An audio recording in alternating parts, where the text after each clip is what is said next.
we've been in business a little while now. We've been shipping headphones over 10 years. So with that, we managed to get our fair share of negativity, negative reviews. And it kind of is always a curious thing. And I would imagine other people are wondering, what does it matter? How does it affect us? What do we think about the negativity? What do we think? Mm-hmm. Yeah. Well, Try not to. that's one That's way one to do method. it, yeah. Not sure it's the most productive. Yeah. Sometimes negative things, negative reviews, negative comments can be constructive. So Yeah. you got to look at Right. it and say, well, is the negativity accurate? First of all, is it something that we should address? Are they accurate in this negativity, or is it just that particular individual?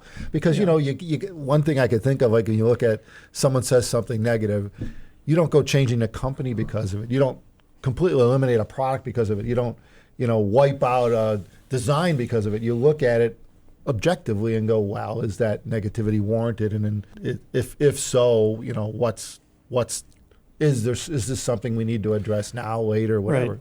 Right. I think here's the first thing to always consider.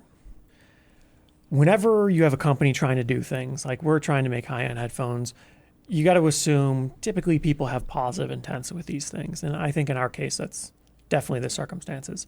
We have a group of people that are trying their best to produce a good product, a good headphone, and they want it to be all the things. They want it to last a long time, be as inexpensive as possible, be as good as possible, all the things, right? Of course. Now, obviously, there's constraints around that, and it makes it hard to do, and you don't always win everyone. And everyone's aware of that. I think, especially as an engineer, I think we tend to be very rational and realistic about these things. We tend to be overly cautious and conservative. We certainly in our designs are covering as many bases as we can think of, as many We're thinking, possible how can this go angles. wrong? How can we stop it from being an issue? Right. And as so, time goes on, of course, we get better and better at that because all that is hindsight. All the things that were an issue are no longer an issue. Right. They were solved. But with that, what that means is, especially if you're actually designing and manufacturing the thing, the most important feedback by a mile is negative. Positive feedback is almost worthless because then it says, everything you thought was right, you were right. It just reaffirms and revalidates your thoughts, your feelings. Although we your like to design. hear a positive. That's nice to hear, obviously, but it doesn't provide you with the iteration. It doesn't provide you with any step to move forward. And that's, of course, always the goal, to improve. So negativity is phenomenal in that sense. I think a lot of people feel that way.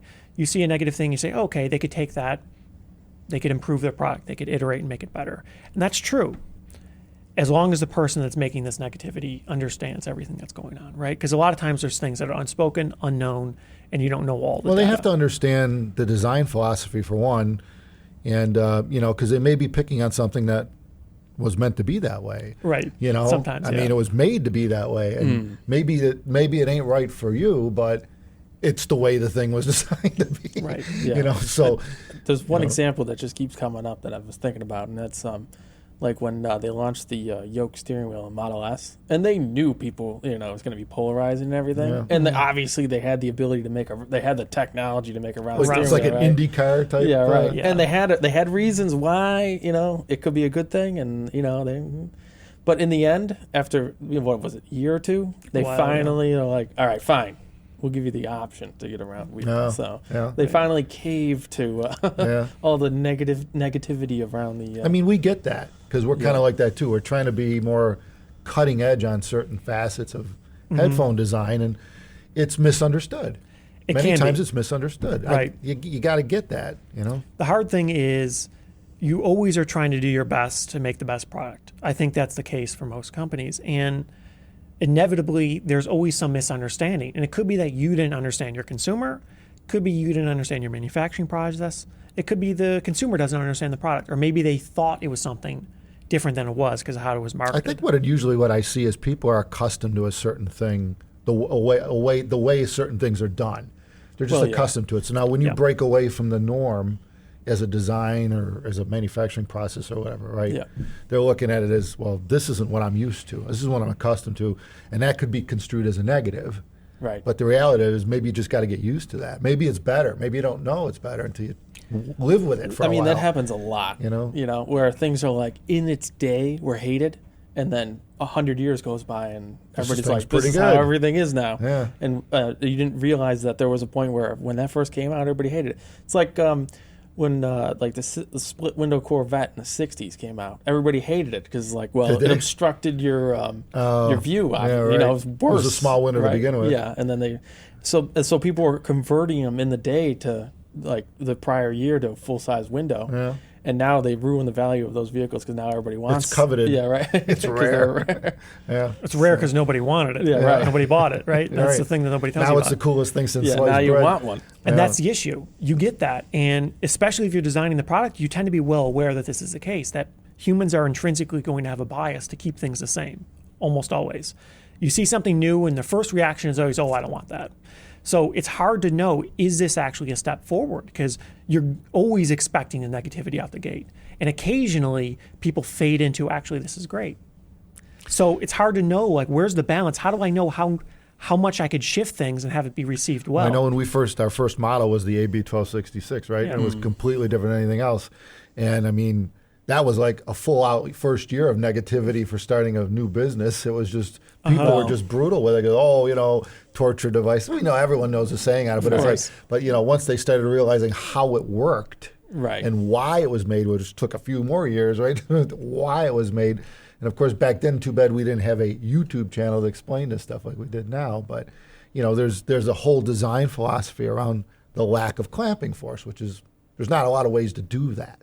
You know, not really. You've got to have a horizontal bar to bring the speakers down and hold it on your head. Yeah, or some sort of like pad that pushes it off or something. Yeah, right. So, you know, bottom line is there wasn't a lot of ways to do that. And that happened to be our design of choice. And I mean, part of it was to get attention, and it worked really well. We got negative and positive attention, but we got a lot of attention. Mm-hmm. So it actually launched the Abyss brand, so to speak, and it was done purposely on a lot of respects. So, you know, it was, so even the negativity is what I'm saying can be positive. So that's sort of the thing. And I think there's a lot of points here. So initially, when we started shipping things, occasionally you see people talking negative about things. And I always try to figure out the reasoning behind why people would say what they say. Because sometimes they're saying this because they didn't understand the product. And that's potentially a failure on our end or the dealer's end or someone because they didn't explain it, they didn't describe it, they didn't tell them what they're doing, right? Maybe the literature doesn't describe it, whatever, right? Or it could be that the product has an issue, right? You've got to consider all the facets around it because a lot of times what people say, positive or negative, is missing things. There's a lot of components missing, and you need to kind of figure out why they're saying I guess, this. yeah, you can get that because they only, you know, people only construe the final, whatever it is they're commenting about, positive or negative. They don't know the steps involved in getting to that finished product or why it was made the way it was made. So I get that, you know, and I mean, you see this from everybody, and it's the same with positives too, really. I mean, it's not just negatives. Oh, absolutely. You know, people love the shit out of things, and other people hate it. No, yeah. And it has nothing to do with anything, right? It could be, you know, the turtle on the engraved on the headband, or so to speak. You know, so yeah, you know, it's funny, but I mean, you know, in general though, I mean, I think, you know, what we've found over the years with the headphones is positive and negative all turn out to be attention for us. It gets attention to us. Mm-hmm. We seem to be mentioned a lot in terms of the high end of headphones everywhere, in positive and negative sides of the spectrum. It's a little surprising because you would think externally that, oh man, somebody said some negative thing about this. That must be bad for the company. It really isn't usually. You look at this is the case for almost every company.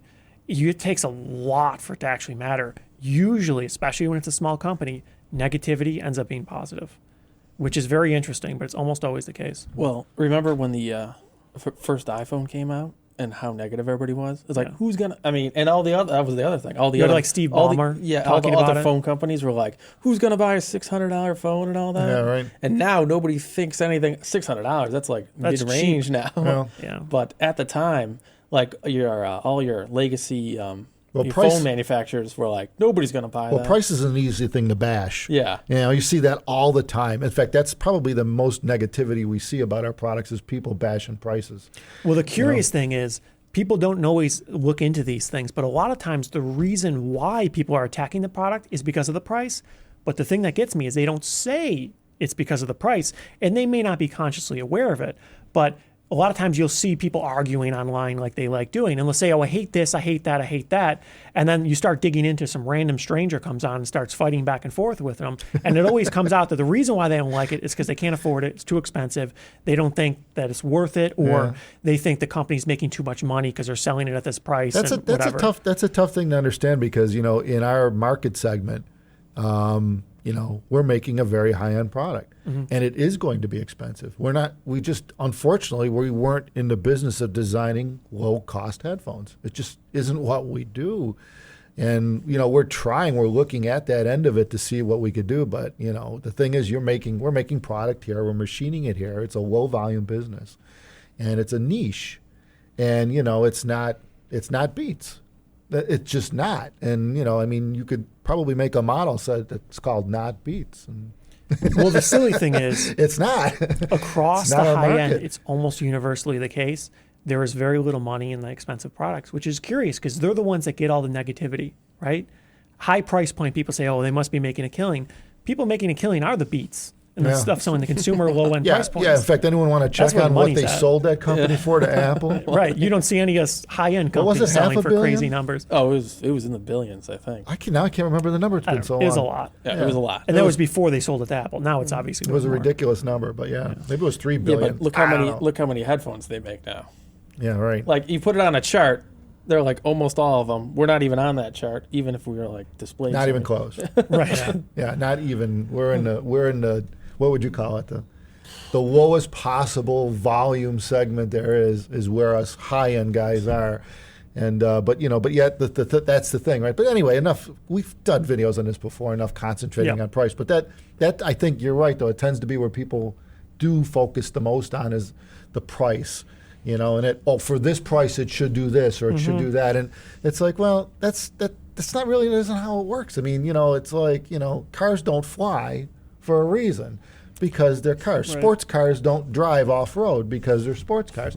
Well, and some do. just because there's a price involved doesn't mean it's supposed to do something or not do something. The curious thing about that point is people will commonly say that at this price it should do this, it should have that, or whatever. That's fine. That's potentially valid criticism. However, a lot of times there is a product that already exists that does that. So it's like this weird thing. If you're designing a product, should you make a product that's very similar to another product? Does that make sense to design?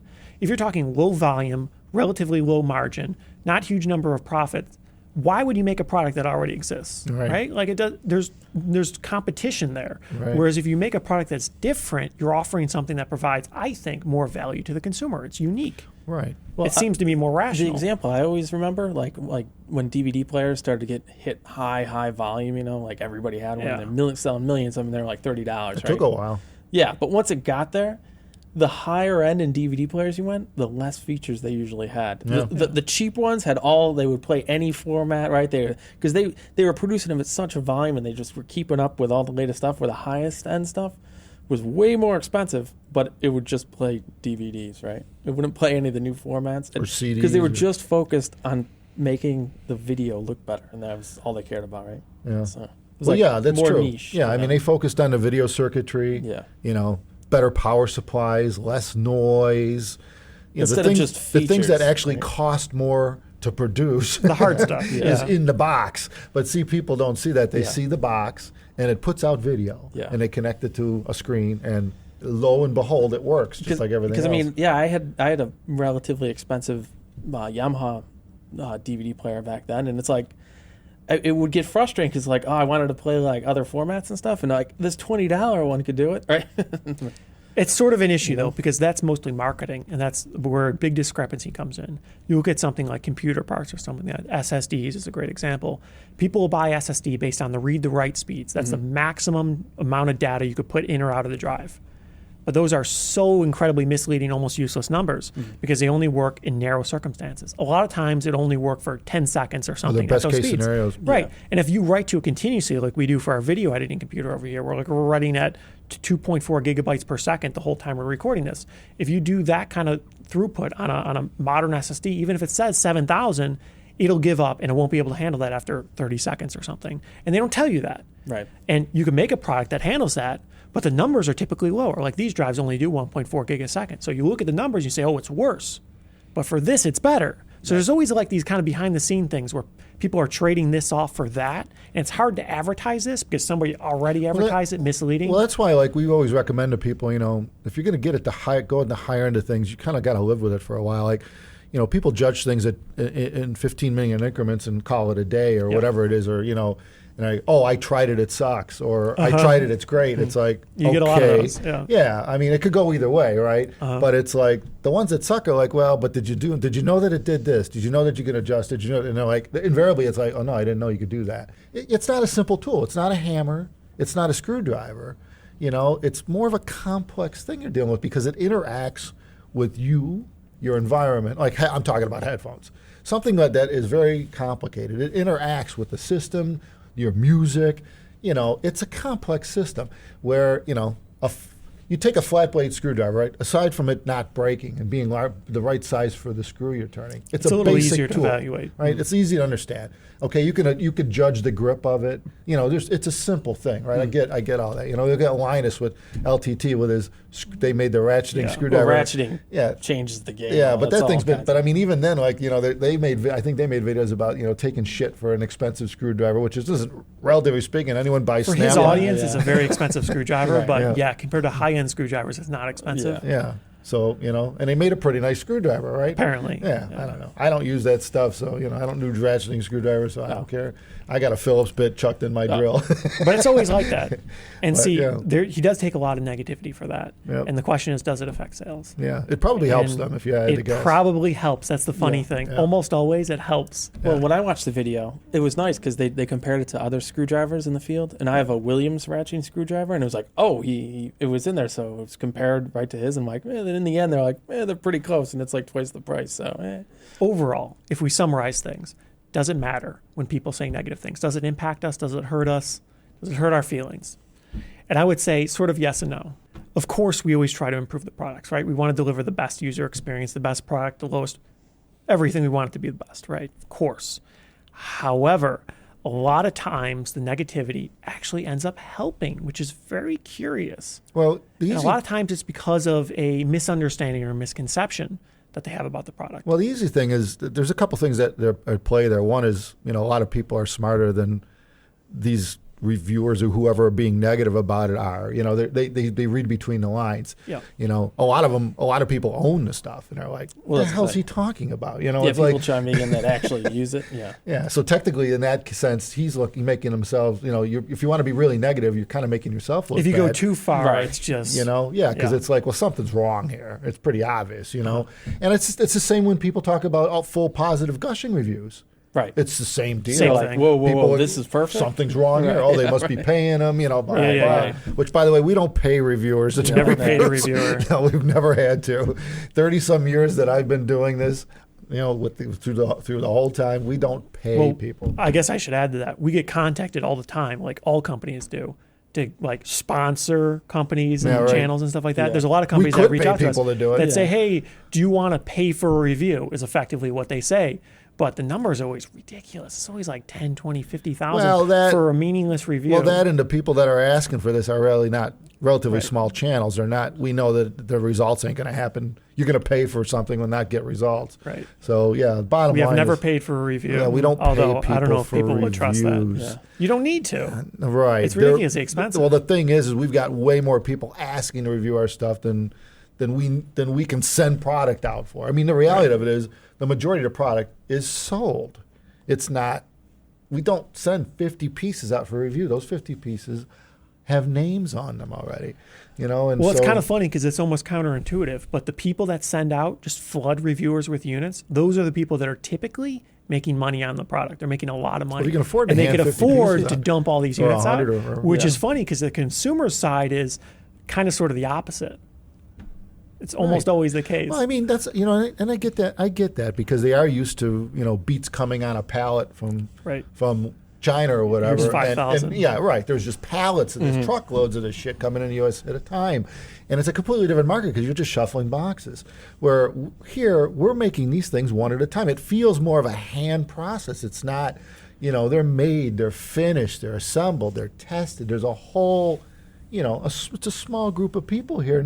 It's not a factory that's 2 football fields long, almost every time, everything everyone says is right, depending on your frame of reference. Yeah. That's the issue. So you need to kind of like figure out what it means, negative or positive. It all means something. Elon would have a good one to go on this one right you now. think so? Yeah, for making think so? cars, absolutely, he'd have a good one. About that. Production's hard. Yeah. That's his thing. Yeah, people everything- really like bashing Everything's Tesla. right till it's wrong. I don't know, something. They have something definitely. Yeah. He comes up with some good ones sometimes. Sometimes. Just check his Twitter feed. Yeah, he's got Yes. some tweets. Anyway, everyone, thank you for watching, listening to our blabber today. Take care of yourselves. Thanks.